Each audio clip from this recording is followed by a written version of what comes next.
Hello, everyone. Welcome back to Geek Blend and another episode of the Orville Quantum Dive. This week we were doing the Orville Season 1, Episode 11, entitled New Dimensions. And so after the episode was over, Greg, what did you think about it? I wasn't crazy about this episode. It was kind of boring, very simple plot. The show is very much about character issues or issues that the characters were having with each other, within themselves, confidence-wise. It felt very forced, and the plot was just very, very simple and not very exciting. Basically, and also the cold opening that opened the show did not work. It's really just kind of dumb. And but then we discussed that, hey, so we've had not so great cold openings before on the show, and then it's gotten into a good episode. So basically, the Orville stumbles into a space anomaly, which is it's not like an anomaly, it's actually a doorway to 2D space. They come across a smuggler ship that actually has krill weapons with a krill marker inside, so they have to get their ship fixed after they hit the anomaly, because the krill will be coming after those weapons because of the marker. And we also discover that the captain, because of Kelly Grayson's recommendation to the Union admirals, his confidence is gone, because he'll wonder if he ever would have had the chance to prove himself in this position if it wasn't for her. And then she brings up the fact that Lieutenant Lamar has really, really high scores on all his aptitude tests. Like, he's really smart, and she recommends him to take the place of the engineering guy who's leaving, which Newton is the guy's name who's leaving. And then Yaphet gets kind of pissed because he's second in line. And it's this whole thing with confidence and trust and the right person for the job kind of thing. It did feel a little forced along the way. Like, they were just forcing places and people into certain spots just to get the plot going and just to get the story over, because it just was very meh, the whole thing. Yeah, it really kicks off.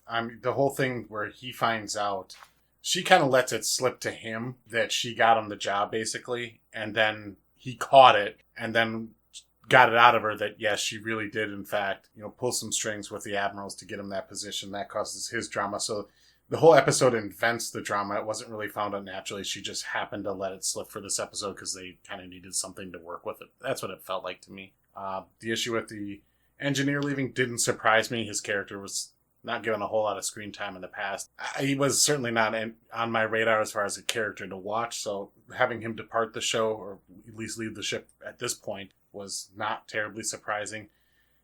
We've seen it in Star Trek too, like, the engineer left the Enterprise D, and then it became Geordi LaForge.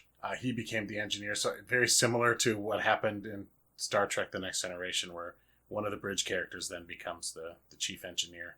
So maybe that's why it felt a little bit forced, or it didn't really resonate with me. It was just like, I've kind of seen this before. Yeah, there a lot of I'm going to say most of the comedy in this did not land at all. It all felt flat except for one moment. Lieutenant Gord Malloy, the helmsman on the bridge, for some reason just blurts out, "I think I'm going to get a cat." And Isaac's like, "What?" Mortis asks what's a cat. They discuss it. It's a pet. They like to have animals around. Humans bond with animals by petting them, stroking them. That's how they bond. So after the little scene is over, Lieutenant Malloy looks down at his arm, and Isaac is stroking his arm. And he's like, "So have we bonded yet?" That got a laugh out of both of us. Yeah, that was the only genuine spot in which I chuckled. And it unfortunately comes at the cost of some cringe moments, because, yeah, that whole "I think I've got a cat" thing came way out of nowhere. It was just random. Yeah, and there's been a lot of comedic moments in the show that sort of feel forced and everything, that are not organic and flow with the story. The cat thing was one of the biggest standouts of the season with that. And a couple other things that really bothered me in this episode was some shots with the green screen work. It just stuck out like a sore thumb, and it had never done that before. I'd never noticed it that much before, but it was in the very beginning and in the middle scene when they come out of the shuttle. Kelly, Commander Grayson, and Captain Mercer, they come out of the shuttle, and you can just tell it's on a green screen, and it's really bad green screen work too. It just sticks out like sore thumb, and it took me out of the scene both times.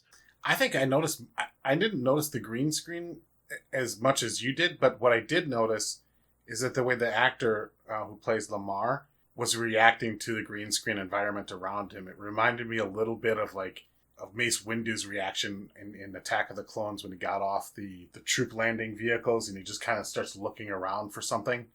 Like he seemed to not know where he was supposed to look. He felt uncomfortable working with all the green screen because I think prior to this in the series we've seen him. It's mostly been him interacting with other characters, not so much him interacting with the environment. So that stood out to his acting against the green screen.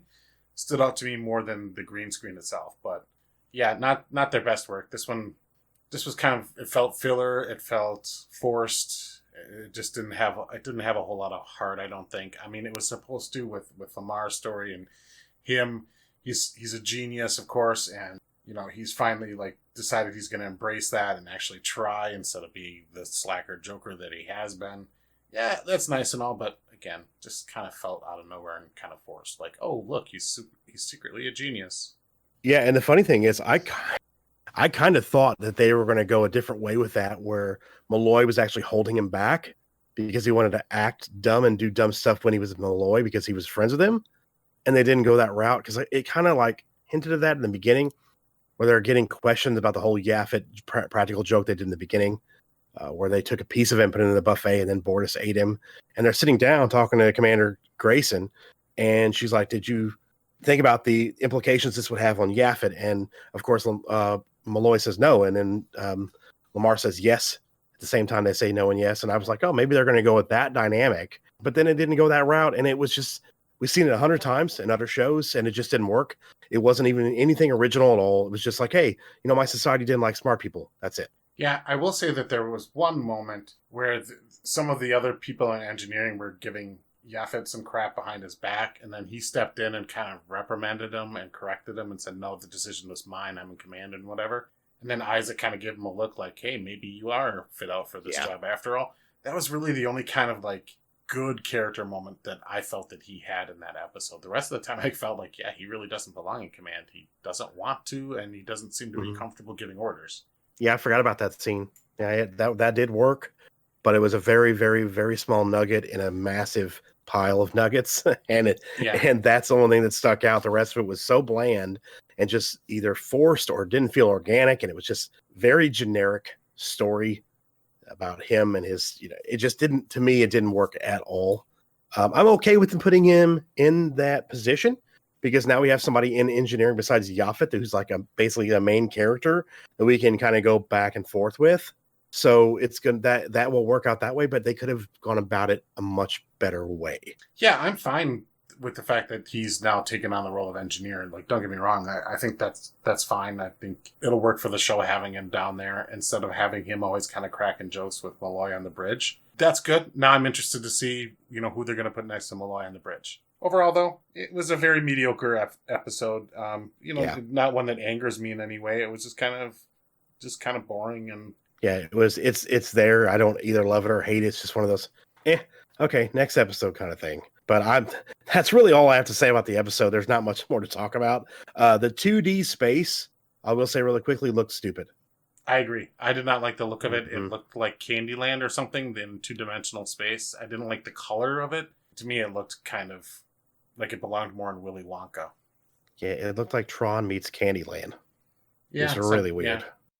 Yeah. It just didn't work for me. Nope. But on to the next episode. Yep.